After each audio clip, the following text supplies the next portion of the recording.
The truth is that the first food that the pilgrims ate were corn, beans, and squash. That food came from Mesoamerica. So in a way, the first Anglos were eating Mexican food, the food of the Mexicas, otherwise known as the Aztecs. The American origin story did not take place over there near Boston. It took place here in what we now consider the US-Mexico border. It's a different origin story of the United States, but it's one that they don't teach us at school. So this is the spot that gave the modern city of El Paso its name. Originally it was called El Paso del Rio del Norte, the pass of the Northern River. And it was right here on this corner. The river would go along what is today Paisano Street. According to the more modern mapping techniques, this is the place where Don Juan de Oñate crossed with about 400 settlers in 1598. One of the first things the Spaniards did after reaching the Rio Grande on April 30th, 1598, was to invite the Manso people to a Thanksgiving feast and to watch a play. The natives brought corn and fish to the feast near today's San Elizario, Texas. Moros y Cristianos was written by Marcos Farfán de los Godos. Some have called this play the first theatrical performance in the history of the United States. But it was more than just a theatrical performance.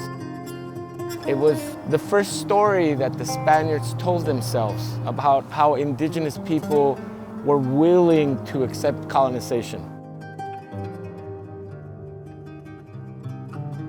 They recruited some of the local native people and they were supposed to play themselves. They knelt to the ground and accepted Christianity.